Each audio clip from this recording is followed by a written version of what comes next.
మిత్రులకు మా తోటి కార్యకర్తలకు నాయకులకు అందరికీ నమస్కారాలు. జై తెలంగాణ. మిత్రులారా, నిన్న ఒక పెద్ద మనిషి మన సిర్పూర్ నియోజకవర్గంలో ఒక పెద్ద మనిషి ఒక సమావేశంలో మాట్లాడడం జరిగింది. ఆయన సహనం మొత్తం కోల్పోయి మాట్లాడిన విధానం కనబడుతున్నది. ప్రవీణ్ కుమార్ గారు అట ఆయన మీద వ్యక్తిగతంగా ఏదో దూషించినందుకైనా పార్టీ మార్చిందట.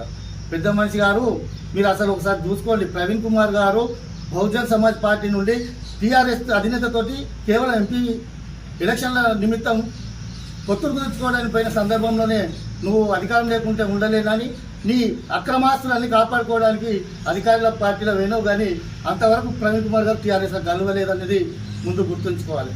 ఇంకో విషయం, వ్యక్తిగతంగా దూషిందంటాను. నీ మీద వ్యక్తిగతంగా దూషించడానికి ప్రవీణ్ కుమార్ గారికి మీ మీద ఎటువంటి లేదు. ఇక్కడి ప్రజలు మీరు చేస్తున్నటువంటి అరాచకాలకు, భూమాఫియాకు భయపడి భయభ్రాంతులకు గురై మేమందరం కలిసి ప్రవీణ్ కుమార్ని మియాసుడి నాయకుడు అయితే సిర్పూర్ బాగుపడుతుంది, మా పిల్లల భవిష్యత్తు బాగుపడుతుంది, ఇక్కడ జనాలు కొంచెం స్వేచ్ఛ వాయువులు పీలుస్తారనే ఉద్దేశంతో మేము బతిమలాడి ప్రవీణ్ కుమార్ని తీసుకొచ్చాం. కానీ నీ మీద ఏదో కక్ష ఉండడానికి ప్రవీణ్ కుమార్కు నీలాగేమో దొంగ బిజినెస్లు లేవు, దొంగ కాంట్రాక్ట్ లేదు అనేది గమనించాలి. ఇంకో విషయంగా పర్సనల్ విషయానికి వస్తే, పర్సనల్గా నీ మీద పర్సనల్గా దూషించగలను, పర్సనల్గా నీ కుటుంబం మీద మీ మీద దాడి చేసినటువంటి నీ అల్లుడు నువ్వు ఉన్న పార్టీకి ఇన్ఛార్జిగా ఉన్న సందర్భంలో నువ్వు పార్టీలో మరి అదెట్లా చేరినావు అంటే మీరు ఒకటి ఇక ప్రవీణ్ కుమార్ బంధం చేయాలని నీకు ఏది దోచకుండా ఆ పార్టీ అయినా ఈ పార్టీ అయినా తలుపులన్నీ బంద్ ఉన్నాయి, ఏదో ఒకటి పట్టాలని ప్రసన్న కుమార్ గారిని దయాదండమని ప్రసన్న కుమార్ గారిని తీసుకొచ్చి ఓ చదువుకున్న వ్యక్తిని పెట్టినాం, సంతోషమే. కానీ ఆ ప్రసన్న కుమార్ గారికి కూడా తెలియదు మీరేంటి అనేది.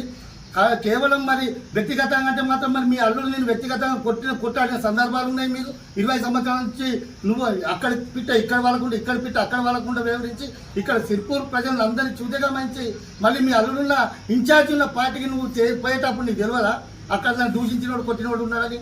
అంతేకాకుండా నీకంటే ముందు మా పార్టీ నుంచి కూడా పోయినోళ్ళు, మాతో పనిచేసిన వాళ్ళు కాంగ్రెస్ పార్టీలో చేరారు, వాళ్ళే కదా నేను ఎక్కువ దూషించింది. ఫస్ట్ అది గుర్తుంచుకొని మాట్లాడాలని వయసు పైబడ్డది కదా, అతను ఏం మాట్లాడుతానో ఏం దోస్తానో లేదని ఈ సందర్భాలు గుర్తు చేస్తూ ప్రవీణ్ కుమార్ గారికి ఎవరి మీద వ్యక్తిగత దూషణలు ఉన్నాయి, వ్యక్తిగతంగా అయినా తీసుకోవాల్సిన అవసరం లేదు. పబ్లిక్ కోసం ప్రవీణ్ కుమార్ గారు వచ్చారు. నిరంతరం తిరుపూర్ ప్రజల కోసం ఏ కష్టం వచ్చినా, ఏదైనా కూడా ఏ సమయంలోనైనా ఎక్కడ ఏ ఆఫీసర్ తోటైనా నిరంతరం ప్రజల సమస్యల కోసం ప్రవీణ్ కుమార్ సిర్పూర్ ప్రజల కోసమని తెలియజేస్తూ జై తెలంగాణ.